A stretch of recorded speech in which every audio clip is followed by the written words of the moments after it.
Congress has launched a technical defense of Rahul and Sonia Gandhi controlled Young Indian, which has been accused of irregularities and illegally taking over a trust and prime property in Lutyens, Delhi. Sources in the Congress are claiming that Young Indian is not a private limited company, it's a Section 25 company.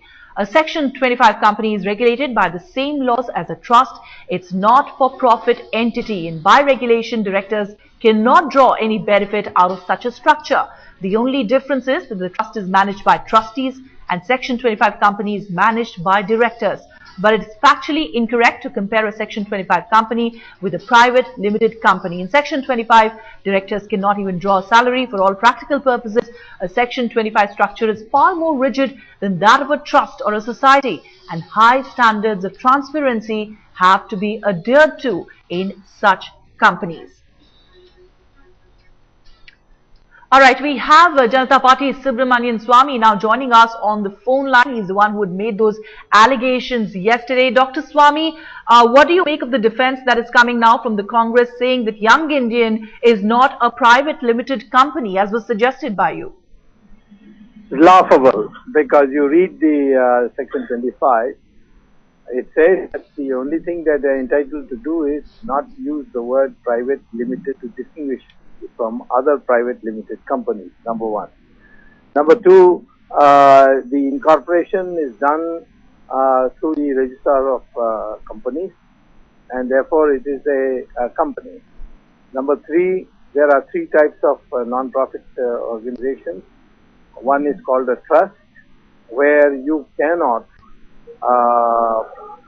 buy and sell, you cannot make profit on any transaction, and whatever the donations you get income tax clearance, ATG as it's called, etc. That is the most strict form of non-profit organization.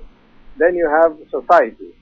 A society is a thing where the profit can be made, but it must be distributed amongst the members.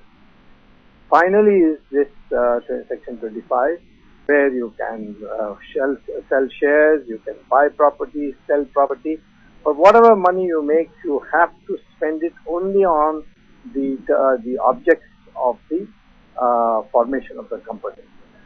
Now, we have the third company as far as Young India is concerned, and on the 9th of October, PTI put out a release quoting Mr. Rahul Gandhi's office, that Mr. Rahul Gandhi has, quoting Mr. Rahul Gandhi, that office quotes Mr. Rahul Gandhi saying that Young Indian has acquired Associate General, but he has no intention of starting a newspaper because it's not in the objects of the company. Number two, this is totally in flagrant violation of Jawaharlal Nehru's repeated statements during the 1940s and even in the 1950s, that Jawaharlal Nehru is on record having said, I would rather sell Anand Bhavan than sell National Herald. Now, the great-grandson of Mr. Jawaharlal Nehru has betrayed that assurance that Mr. Jawaharlal Nehru gave to the public, and they have acquired this building and they are renting it out, and they have no intention of running National Herald or Palmyra. So, all this gloss that they may put, no, it is non-profit, profit. The fact of the matter is, National Herald and Palmyra has been extinguished by the great-grandson of Jawaharlal Nehru. Right. Dr. Swamy, Congress sources maintaining that what you yesterday alleged is factually incorrect because it's a Section 25 company and not a private limited company. But the question also is whether there is any evidence of Rahul, Sonia Gandhi or some of the other leaders who were mentioned by you reaping any sort of benefits out of this structure, whether it's a Section 25 company or a trust. They are going to get access to this building, 1600 crores, which was meant only for newspaper purposes. And this building is being rented out. Already the External Affairs Ministry has opened the passport office there. Multinational corporations are being negotiated with. And they will get access to cash. After all, what is the benefit for them? They will spend this on all kinds of activities. Mr. Rahul Gandhi tomorrow goes to Paris and comes back. They can say it's part of the youth activity. We don't know why he went there, what he came there. They got 76%. There's nobody who did. The company literally belongs to them. Because once you have crossed 75%, you become the de facto owner of the company. You can do practically everything under the law which is provided in the Companies Act. It's only that's why the foreign direct investment regulation is that no company coming from abroad for outside can own more than 74%. Why 74%? Because once you get to 75%, you are able to have emergency meetings, you are able to pass resolutions without the board, you can do so many things. Now, in effect, it becomes your shop, and that's what they have done, and they have got access to cash. The amount, if you get 30 lakhs from the Ministry of External Affairs, multinationals will give you much more. You will be earning per month maybe 5-6 crores. That's a lot of cash to hand around.